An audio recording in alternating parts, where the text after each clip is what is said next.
This week's episode is a bit different. I had my friend John Lafrandt interview me for a podcast he was starting, and we wanted to post it as one of our episodes as well. We hope you enjoy our conversation. All right. Well, we're here today with my good friend Jaxon Cummings. I feel like we now have the tables have turned. I was a guest on your podcast, and you get to be a guest on mine. It's an honor, and I'm happy that we randomly connected on one of those brunches, and we built a great friendship. And so I'm honored that you wanted to bring me on and get to talk together. Well, you get to be the first guest on my podcast, which I think is also really cool. And we've also figured out that we have multiple friends in common. I think some of our very best friends, the Glausers from Seattle, are your cousins, Yeah. right? So we found that out just from the podcast going live last time. But yeah, we're both a part of a unique club, which we'll get into in a little bit. But kind of the premise, obviously, of this podcast is to talk about our life lessons, how we can turn even painful, hard, challenging experiences into something really purposeful and good. And I think that you absolutely exemplify that. But before we get into the meat of that, I'd love to lay the framework of who is Jaxon Cummings. Like where did this guy come from? And just give us a little background on your life. Yeah. Well, I don't know if I exemplify everything that you talked about, but definitely have had some fun, insane life experiences where I feel like I've gotten a lot of real life experience for the good and the bad. And so I'm just honored to get to enjoy life for all that comes of it.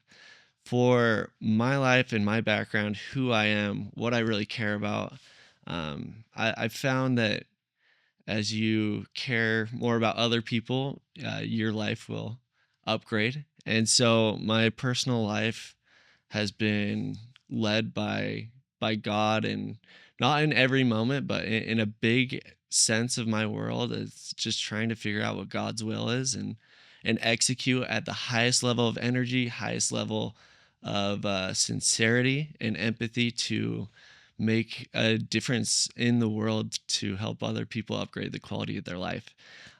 My family, I'm sitting on the shoulders of giants. My grandparents were all entrepreneurs. We kind of have a bloodline coming from kings, and so I have this feeling of like there's so much to do. And then my grandpa was a great example. My father was a great example of reaching limits, or breaking through limits that most people have, and to live a life of abundance. And so I've really tried to do that. I come from 4 other brothers and myself, so all boys. So anything I've learned about dating has been from more of my tomboy mom that's just tried to hang out with us and be one of the boys, sports and adventures, or like through dating. And so I think that's been a fun part of my life. We've all broken so many bones. We're just like the sports family that's a little bit rough, but like a family dinner is nothing polite, or it's like more it's a family insanity. Yeah. And where are you in the birth order? So I'm second youngest. Yeah. And so I've gotten to also learn a ton from my brothers' marriages, their life experience, and like you can just take life in so many different ways. And I think it's really important to really get deep internally to find out what matters for you. Yeah. But that's like a little bit of my world. I was kind of like a troubled kid where I wanted to be the funniest kid in class, typically was. No, just kidding. But and I had like an inner rebellion that I don't know. I always wanted to push limits and get a little bit. Where did you think that came from? Have you like done some internal work on that to figure out like why did you want to be the funny kid? Why did you have a little bit of rebellion in you? The more I've learned about my parents, it's like, wow, they had a tiny bit of that. My dad, hilarious, like always like he would get asked to be the MC of everywhere he went because he could just move a crowd in a way that was so funny. And then my mom is this sweet angel lady that has the softest heart, but she's a little stubborn and does her things in her way. And like, So you feel like you have a little bit of your mom and a little bit of your yeah, dad. Yeah. yeah, a bunch from both, honestly. Yeah. And then just probably that middle child Right. syndrome where it's like, hey, Yeah. I'm here, Don't forget guys. about me. Yeah, I Yeah. know you got a lot going on. Yeah. And so, but I guess all the brothers, we have such a strong personality Hmm. in so many different ways. And yeah, one of mine was just, I don't know. I had to have credible reasons to respect an authority, and Mm. that was something that was just a struggle for me. Yeah. So there were teachers that absolutely loved me because I had that respect and love for them, and then there were teachers that I felt like they had been there for 20 years. They're just trying to get their last little bit, and they Yeah. weren't the greatest teachers. And I was like, well, if you're gonna not be If you're that not going to show great, up, I'm not going to show up. I'm Yeah. gonna make this a harder Yeah. experience, which is not the right thing to do. But um, But it's part of, I mean, I obviously have teenagers. So and I have way more compassion for them, I think, than I even had for myself as a teenager. But um, yeah, it's interesting to see the perspective of youth. And as they are, well, one thing that's huge, I think, is agency. yeah, And you're wanting to exercise that God given agency that you have. And sometimes teachers, mentors, the adults in your life can either help you foster and nurture that in a good way, or it can hurt. And you react as a kid, to that, which is really, it's yeah. funny to see sometimes. and and I also think in a weird way it's been a gift or a talent that God has given me to see a bigger perception. Mm, But sometimes in moments of my life, like that got me in trouble because I would question things and yeah. wouldn't take the typical route. And that's also been like a huge part of my normal story. It's like not not very normal in some Yeah. aspects of it. Yeah. So let's dive into that a little bit and talk about just moments and seasons that have shaped you, maybe more than people realize, and maybe even more than you realized, like kind of at first glance. And I guess I'm talking kind of pre 25, Yeah, yeah. Uh, So I have a bunch, but one that um, one that just shaped me in a huge way was um, when I was in seventh grade. My parents got a divorce, which also probably led to like a mm, little bit of the rebellion of I don't know what's going on in life. right. Yeah. But through that divorce, parents separating, there were some experiences that happened where I felt like it didn't make sense for me to have a relationship with God. Mm, Um, and I felt like I had to choose one thing or God. And I just felt like it was necessary for me to be in like a different ship. And as a 12, 13-year old, who is God? I don't really know. I don't really hmm. care that much. And so I lived a life in that rebellion state. I didn't, do anything crazy, horrible. I didn't really get into drugs, drinking, that stuff. I feel like I had phenomenal friends, Hmm. fortunately. But there was this big resistance towards that area of life. And one of What do you those think that was? the resistance. Yeah, just the detaching from God. So Yeah. the divorce maybe was the catalyst, but then what was the emotion that was Yeah. underlying there? Um a lot of lack of understanding and confusion. Hmm. And it's like God wouldn't let me have this confusion if he's real. And I don't want to spend the time or effort to get to know someone that's putting on these types of Hmm. burdens. And then it's like, you go out of perspective and it's like it's not that big of a problem. But for a 13-year-old, it's like my life's Totally. falling apart a little bit. And we kind of went from the family that had my dad built his dream house and Yeah. the 5 kids, and we looked like the perfect family, but we were falling apart on the inside, which also taught me a lot. But yeah, it caused this confusion in like tart taste of like, yeah, this doesn't make sense. Yeah. I had that experience as well. I think it's part of like growing and progressing in life. But I was the same way. I felt like our family was this, we're both members of the Church of Jesus Christ of Yeah. Latter-day Saints. So we grew up with the same doctrine and same theology. And there's a lot of scripture that basically says, if you keep the commandments, you will be blessed. And blessed, I interpreted as meant no trials. Like, and so then when the trials came, um, and for you, divorce is probably the biggest trial to that point in your Yeah. life. Um, that doesn't feel like a gift Mm-mm. from God. And it can be really, really kind of jarring and confusing to have those Yeah. emotions of why would God do this, Yeah. right? Or allow this to happen. And a paradigm shift I feel like I've had through that is trials is actually one of our biggest blessings Hmm. that we can accept. And Yeah. if we go through them with an eye of um, not why me, but how can I utilize this, and why does God love me so much to have me go through this experience Hmm. to do XYZ? And that perspective has helped my life a ton. Hmm. And I've seen the fruits of it where God has put me in certain positions because of what I've gone through, Yeah.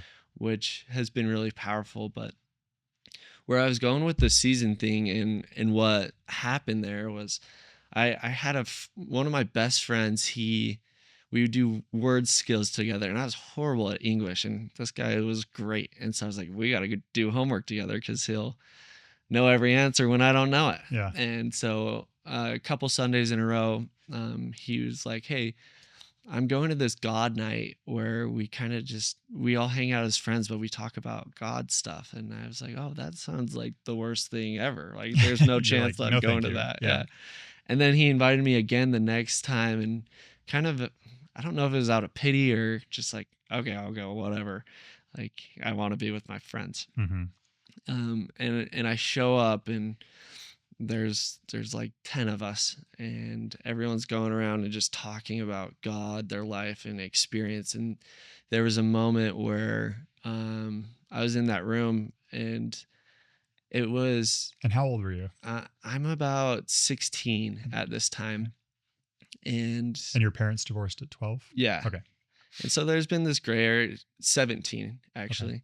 And I just had a strike of lightning. It kind of felt like where God filled my heart and let me know that he was real and he loved me. And it totally shook my world because I didn't know what that meant. But it was clear as day that God was real and that he loved me. Hmm. And I remember, And what was that like? Was it a voice? Was it just yeah, a it was, feeling? kind of like, it was a clear thought in my head that wasn't my thought, that it was like, I love you. Hmm. And um, it it was with a surety in my soul that it came from God.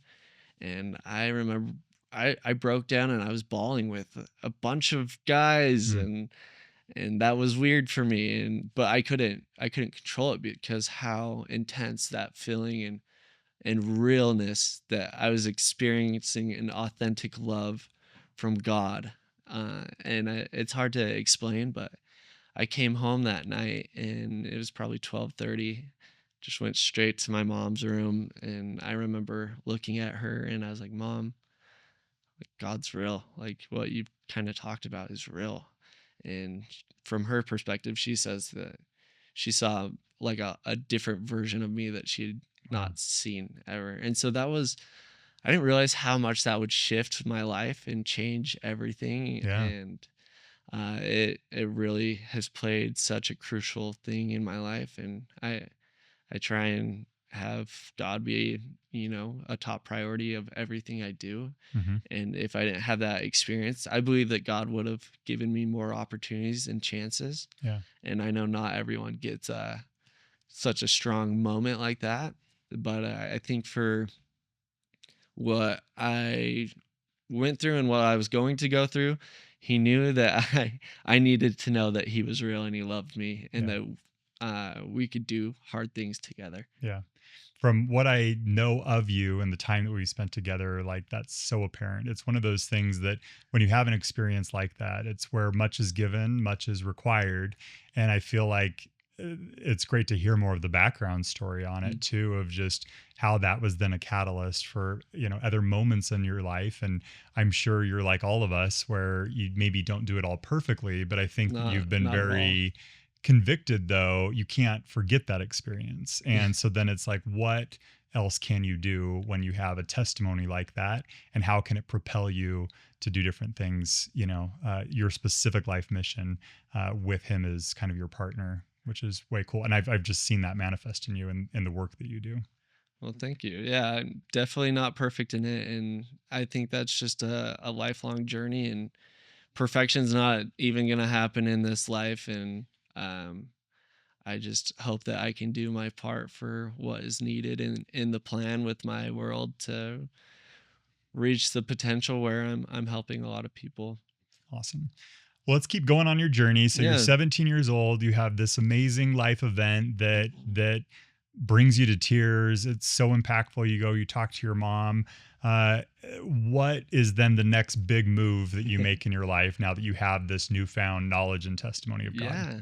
Well, then my next thing was like, okay, well, what do I do with this understanding and knowledge? And so I started to do the things that I believed God would want me to do. So I started going to church, and at that time, half my family was pretty anti, Hmm. and so I was getting a little bit of pushback. And I remember certain conversations where I was like, you know what, God wants me to serve. Like if I can give anyone this feeling of love that I just felt, it took my world went from, I thought I had everything really good, honestly. It was probably at like a 7 out of 10 to a 10 out of 10 Hmm. on like a very frequent basis. And the fundamental Wow. piece of that was just knowing that I Yeah. was sincerely loved by God.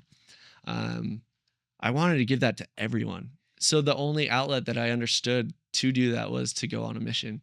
And I remember I started preparing for my mission, and some of the families like, like, how can you do that? And what about Joe Smith and Brigham Young with XYZ? And I remember my response was, honestly, I don't know. All I know is I'm way happier now than I was before. And this was the defining difference right here. And I'm going to figure out what all this other stuff is. Yeah. And I remember I was about 2, 3 weeks out from my mission, and I was talking with one of my best friends at the time. And I was like, you know what? I don't even know anything about the Joe Smith stuff and all this. And I don't know what to do. And I don't know if this is real. I might go waste 2 years of my life. Yeah. And he just, as a wise, quiet person, he's like, you know what? Yeah, maybe you should figure that out. And I was like, yeah. I was like, you know what? If God's real and he loves me, I know he will communicate to me if this is true or not. And Yeah. I took the next 2.5 weeks just trying to think, like, how do I get God to respond if this stuff is true or not? So Hmm. I did everything possible to know for myself that God is letting me know if the Book of Mormon is true and all these things. And I learned that, if the Book of Mormon is true, then the doctrine is true and Jesus Christ's Yeah. gospel is restored. And that's what I needed to start at. Hmm. And after fasting, I wouldn't listen to music. I would try and pick people up off the street, like just anything I could do Hmm. to get closer to God for him to respond. Yeah. And I was reading the Book of Mormon one day, and I just had an overwhelming experience where it felt like the pages were talking specific to me, Yeah. letting me know that this is the validity of God and this is his word Hmm. and this is true. Yeah. And I just, so that was like the second foundational piece of God, then that there's his church on earth. Yeah. Then I go on a mission. And at this time, I had always wanted to be an entrepreneur. It was actually hard for me to go on a mission because I was ready to go to Hawaii, start my shark diving company there, Yeah. and a couple other things. And my goal was to always retire by 35 and travel the world with my family. And Hmm. that's like, I just want to retire and travel the world. Then on my mission, I had a life altering experience where I was reading the scriptures one morning, and very similar. It wasn't like a loud voice or anything, but it was clear that it was the Spirit telling me my personal life purpose. Hmm. And it is to positively impact hundreds of thousands of people's lives to help them make a pivotal change that'll forever upgrade the quality of their life. Mm-hmm. And when that set in, it's like, oh, I'm probably never going to stop working. And so when I got off my mission, I just was like, what is the career path? What do I need to do right now to follow and reach that potential? Yeah. So I started going down routes that felt right. I went into tech sales. I was an outdoor therapist, counselor, and doing all these things. And it was, I had great experience, but that's kind of, to answer your question a long way. I apologize for that, but that's what I did with that information, and then it took this flow of my life that was really I just feel like step by step gaining talents and gifts and learning of myself, learning how to be someone that could be there for someone else. Yeah. I love that. I recently have been reading a book. I just finished it called The Surrender Experiment. I don't know if you've heard of it before. No. And this is not a guy that's, of our same shared faith, but his whole concept and the way he's lived his life is to surrender and to kind of go with the flow of where life is supposed to take you. And so when you were describing that, I'm like, that seems like that's what you have started doing from the time you were 17 on, is that instead of you being able to control life, it was instead God is able to guide you, and he's directing you, and you're then meshing it into more of a partnership with God of like, okay, well, where are we supposed to go and what are we supposed to do? And let's not put any confines on it. You understand the mission of where you're going, but ultimately it's not going to be the way Jaxon Cummings wants it to be necessarily, right? Because you would be in Hawaii right now. Yeah, definitely. So I think, yeah, when the why is big enough, you're not going to understand the how. Yeah. That's like a good testament that your why is where it should be. Yeah. And I've definitely walked in like murky water where it's like I don't know what I'm doing or why I'm going this way, but it feels right. Yeah. And it has helped me get to where I needed to be. Yeah. So are you ready to get into the big one? Yeah. All right. Let's do it. So kind of teeing up, and one of the reasons why I wanted to talk to Jaxon, we're both a part of a club that's not fun, in that we both have lost our dads. And so kind of the question that I framed up, and I shared it with you before, but it's just, is there a lesson that you've had to learn, within your life the hard way that you wouldn't want to repeat? Yeah. But that you're grateful that you lived through, and just maybe some reflection on that. Thought a little bit. It is something that we wouldn't want to go through, but give some background for the audience a little bit, because I think you have a very unique story. Well, I think with my father, the more and more I've understood my father, which a lot of it has been after. Yeah. I just see what a hero he was. And like everyone has their weaknesses and stuff. His strengths versus weaknesses completely outweigh themselves. And I feel so fortunate for the father that I got to have for 25 years. Yeah. And so many people don't get to ever have a dad. Have we talked about the fact that my dad died at 25 too? No. So we were both the exact same age when that happened. That's crazy. Well, it's a crazy moment in life, that's for sure. Well, to give a little bit of taste, the background of it. First, I remember I was like, I've learned so many lessons from my dad. And I remember I was like, I want my kids and grandkids to be able to have those same life experiences and lessons firsthand from my dad. I thought that would be the coolest thing ever. Yeah. So he's a serial entrepreneur, sky's the limit. And he was a great testament of that. And he also showed this level of charity that every time he'd go on a trip, he'd pack extra things if it was like a poorer country that he was going to give it away. So many experiences that I could go off about that. Yeah. But I was like, Dad, you gotta write a book to capture all this, because I want my kids and grandkids to know like who shaped the Cummings legacy. Mm-hmm. And it was him. He was the guy that really changed the just altered the path of opportunity for us, Mm-hmm. and so many of those life lessons. And bugging him for 5 years to do it, he never picked up a pen, a pencil, nothing. And it was always really frustrating for me. And one day I was watching a Netflix documentary and I got hit by a train. I was like, this is how I should capture my dad's life and story. And he's about 62 at the time.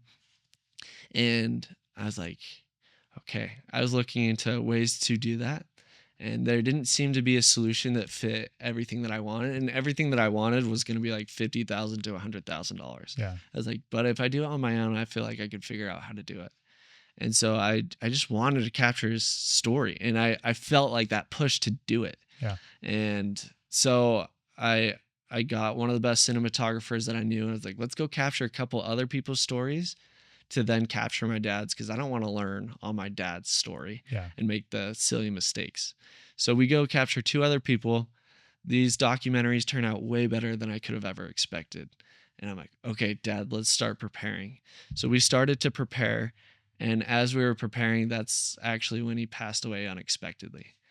And so there was, I just remember feeling kind of shattered on the inside, and sitting at his casket and feeling an overwhelming feeling of regret.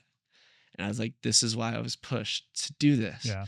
And I was just beating myself up about it. And then I just had this aha moment of, hey, people like your dad that are amazing are dying left and right. And even if someone's made a giant impact like my father, the Yeah. studies show that if their story isn't captured effectively after 2 to 3 generations, they will just be forgotten. And so that didn't sit well with me. And that's when the gratitude, the grateful side of this hard experience kind of comes together. Is I created a company where we created the most effective and efficient way to capture a loved one's life and their story Mm-hmm. in a way that the future generations will actually learn from it.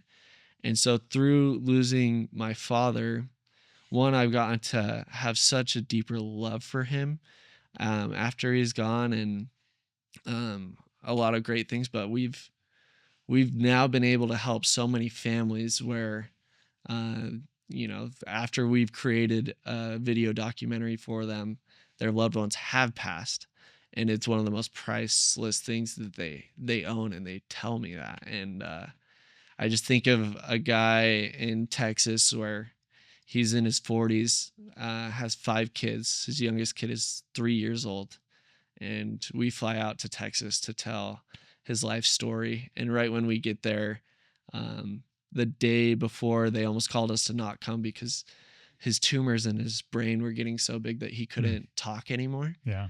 And then the day we got there, he was finally able to start talking, but he was able to tell his life story, give each of his kids individual messages that felt like patriarchal blessings Mm-hmm. to each of them.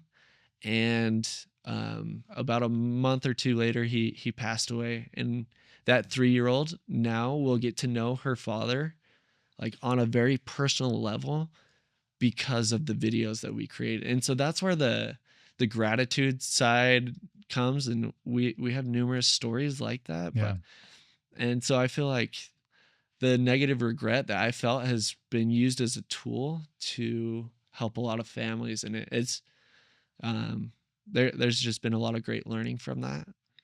But it is still definitely not fun to be in the club that we're in. Yeah. Yeah. I mean, I think we both mutually have taken that negative experience that's been so impactful at a young age, and we've tried to do something purposeful, right? Like Yeah. I've done businesses that have done that as well, and I love. So tell me a little bit about that, though. The moment you have regret of that experience specifically, obviously you're mourning the loss of your father. Yeah. And then you also have the regret that you don't have his story, yet you had felt prompted to do it and then wasn't able to fulfill it. But how long after the death did you jump into that? When did that click? Yeah, yeah. Because with a sudden death, especially, that's hard Yeah, to shakes your world. process, and it shakes your world. And you probably, even though you've had all these foundational things in your life, I imagine, I don't know, I won't put words in your mouth, but there's a little bit of questioning again of like, okay, similar to the divorce of like, here's another life altering Mhm. event. What the heck is going on? Right. Yeah. Um, I feel like with grief, losing a loved one, you kind of have a choice to cleave to God or to Hmm. go away. And also, I mean, for me, I'd advocate to cleave to God. Yeah. Everyone that grieves, do your grief how you need to do it and Yeah. do it your way. Um, I found so much power and stability with cleaving to God because I knew I was going to need a lot of help in that time. Everything that I experienced in my life up to that point was nothing of hardship compared In to, comparison to that. Yeah. yeah. And doesn't mean that those things weren't hard in the time or moment, but it's like, okay, this is like 10x hard of anything I've experienced in life. And I think for a long time, it will probably be one of the hardest things that I go Yeah. through. Yeah. But yeah, there from when that happened, I pretty much I was running a different company at the time. I was a CEO of a startup, and I just told my guys, I was like, hey, um, like my equity's out. I'm leaving. I got to do this. And it was my call to adventure of like this is how you are going to achieve a large portion of your life's purpose to help other people. And one of the greatest ways to make a pivotal impact that's going to change the quality of someone's life is from within their own home, within Yeah. their own blood, is understanding who they are on a very deep level. There's a bunch of studies behind it that showcase that it's one of the most pivotal things that you can do for your family is to know where you come from. It doesn't have Mm, to go back thousands of years, but like to totally. understand your parents and your grandparents' story will give them a level of resilience that they can get through anything. For example, learning about my father at the funeral, he was in a state in 2008. He's huge in real estate, totally over leveraged. We're 24 hours away from losing our house. Somehow he makes a miracle happen. And then fast forward to the viewing. There's a guy that came up to me. He's like, "Hey, I just want you to know when that crash happened, there was about 8 people in your dad's same exact seat where they lost everything. Your dad was the only one that came back Mm, and made it." And it's like, okay, so when I'm going through a hardship, I think of that story and I yeah. think my dad could do that. I can do, something that is so less daunting than what he went through. Yeah. And so um, from things like that, it was like, I need to do this right now. Yeah. And people are dying right now. Yeah. And it's, And you can make a difference. and that's what still keeps me up at night. We've Yeah. we've been going for over 3 years, and it's been a beautiful experience. But definitely, I never feel like we're at where we should be, and I Hmm. think that's somewhat normal in entrepreneurship. But Yeah. So tell me this. Here's a question for you that a lot of people ask me, but I'd love your take on it. Do you feel like, does everything happen for a reason? yeah, I think I think everyone has agency, and with that agency comes life's going to happen in different ways where someone's agency can impact you in a positive or negative way. And I think life, I think there's a plan, and kind of like my world, I know the end goal and the Hmm. result. There's ups and downs through it all, and when things happen to you that weren't in the original plan or whatever, I believe that there's something called God's compensation. Hmm. And I'm a strong believer in this. With everything I went through, I feel like God always gave me amazing friends, God gave me such strong moments to show that he loved me because he knew I needed them. Yeah. He gave me so many possibly extra miracles on my mission because he knew that I would need them personally, because I was going to go through things that some people might not have to go through. Yeah. And I needed that extra God compensation for things that were out of my control. Yeah. So I don't know if I believe 100% that everything happens for an exact reason, and God knew every little thing, and that was the initial plan. Um, and I think he lets us use our agency at its full power, and whatever positive or negative that comes with that, he's going to compensate, Yeah. and he's going to give us so many opportunities to reach that end result that we can all live with our families again and have it. Yeah. I know, it's like I talk to my kids about it all the time, because no one would like the thought of like, oh, God took away my dad, for Yeah. example, at a young age, when that doesn't make sense logically in our mortal brains. But as I've reflected too, after the loss of my dad, to where I am today and how much of my life he is still very much a part of, Mm. and can influence for good. I think that everything can work together for our good. I think of Yeah. um, that obviously comes DNC 121, and it's Joseph Smith in Liberty Jail, and that's the words that God gives him while he's in the crucible time of his life that is just so miserable and hard. But it's just, hang in there, all these things will work together for good.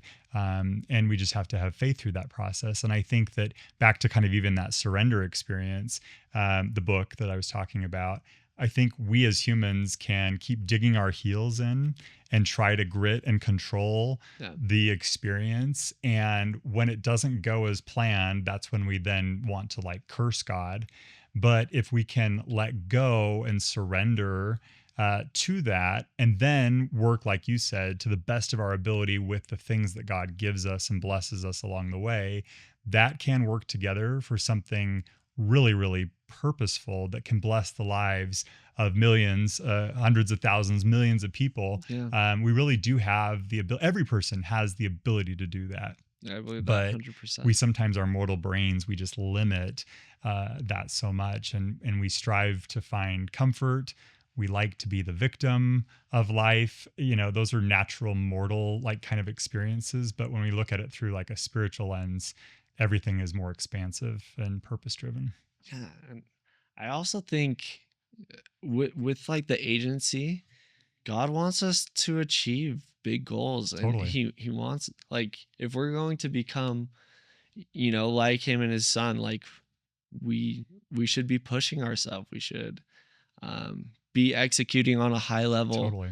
and sometimes it's not going to be super clear what you're supposed to do, but whatever you're doing to reach what you feel like is what you should be doing, Yeah. just do it at your highest level, and God will strengthen you, and then doors will open. So I feel like there's this hard thing where um, people don't know, like I had pretty clear directions, I feel like, Hmm. from life experience, and a lot of people don't get that. Yeah. And I think there's a formula to choose what you love, what gets you so excited, and then just find a way into that world, and just you know, be aware and be surrendering to what the next step should be. But find what makes you happy, and figure out what your talents, what your gifts are, and work in those areas. Yeah. And doors will just open, and you'll find yourself where you should be, I believe. Awesome.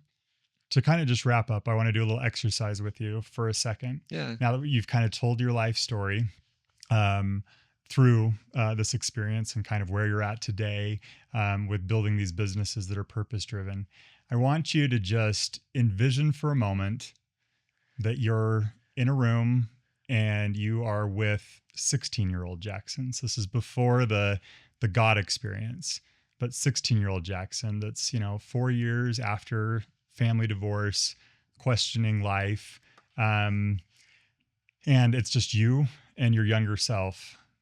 What what do you tell 16-year-old Jaxon? Um, um,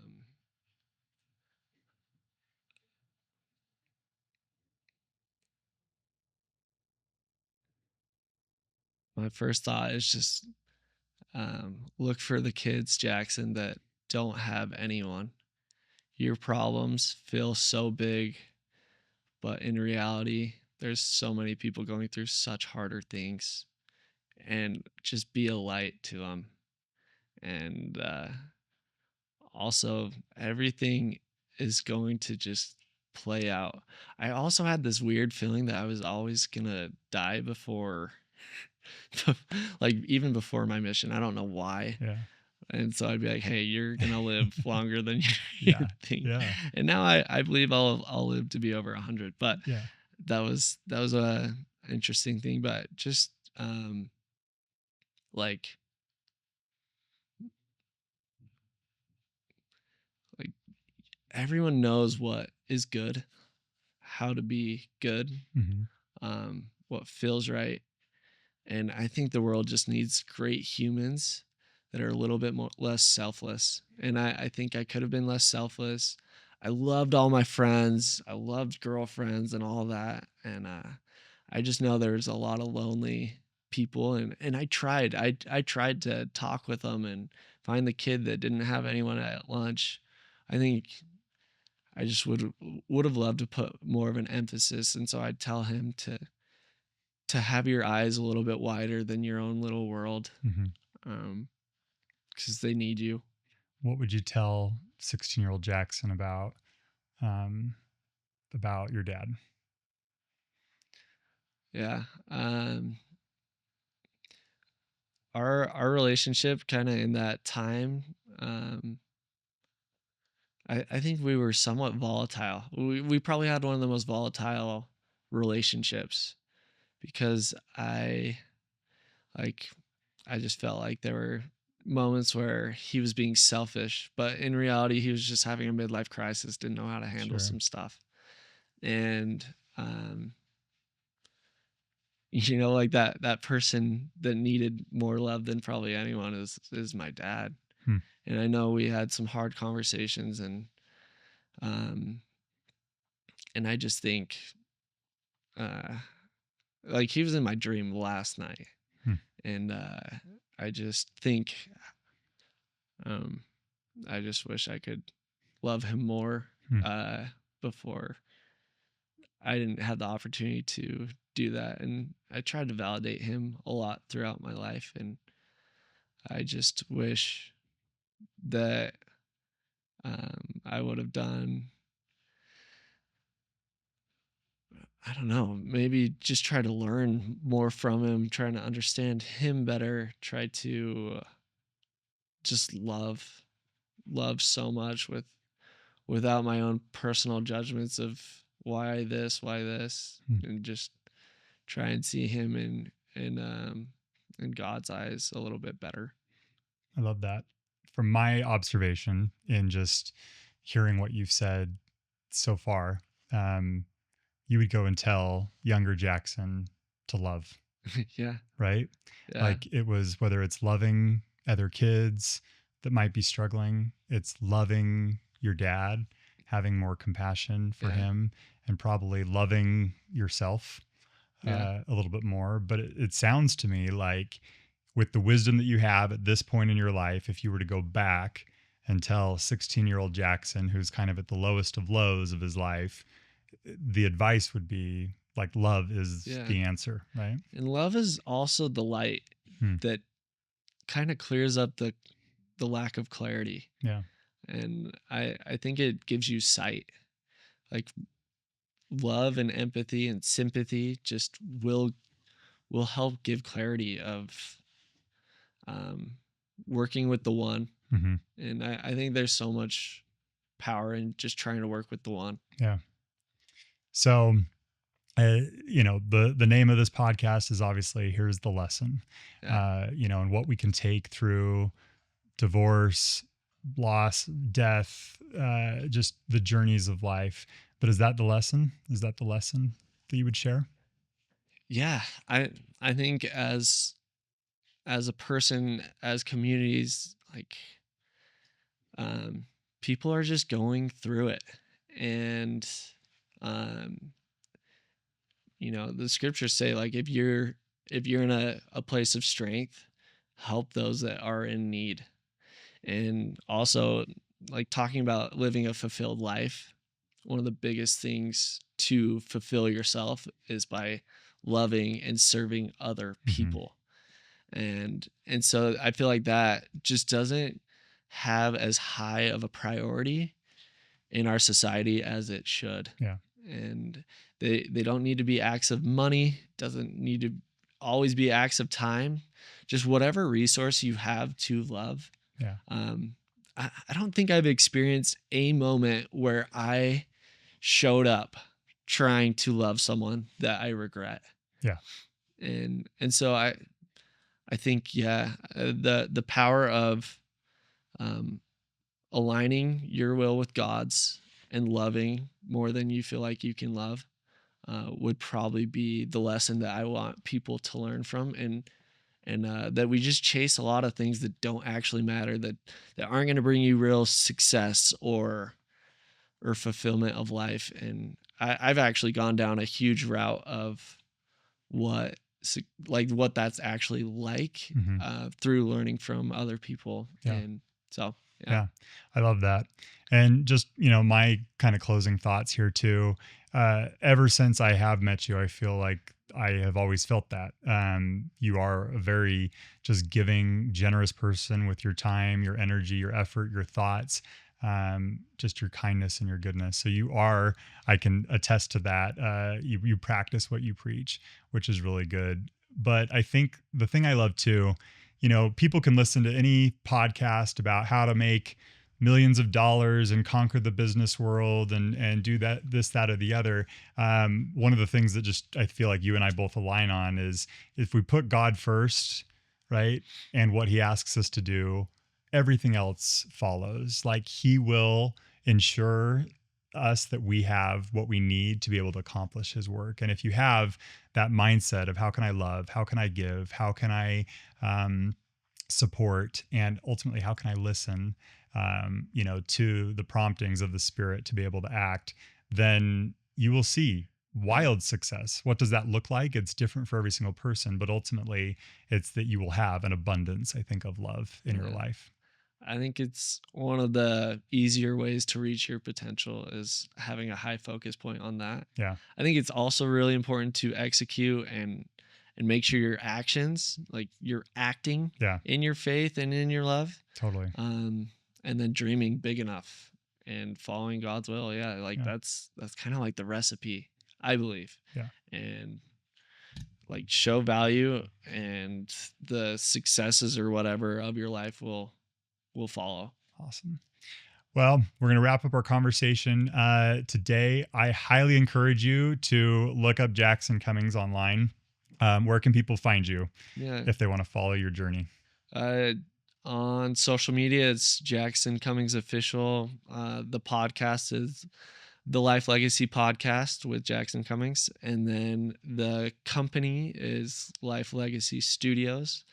And that's where you can find me. Yeah. Awesome. Yeah, give them a follow.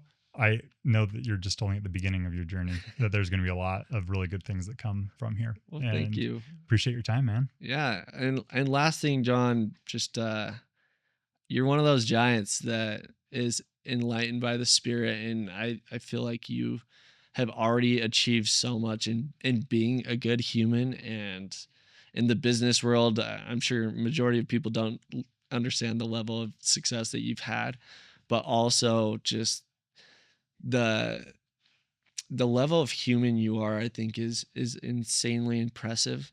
And I think you've been a great example to a lot of people. And so I'm so happy that you're doing a podcast, and bringing awareness to the things that really matter.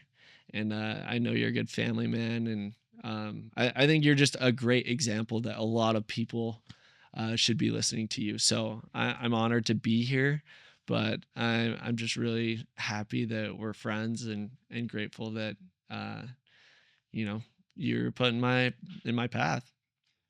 I always say I need to work on being a gracious receiver of that. I'm like, I'll pay you under the table. No, but I appreciate that. You're the man. Thank you. I appreciate that a lot. Well, I've loved the conversation. Thanks for having me on. You bet.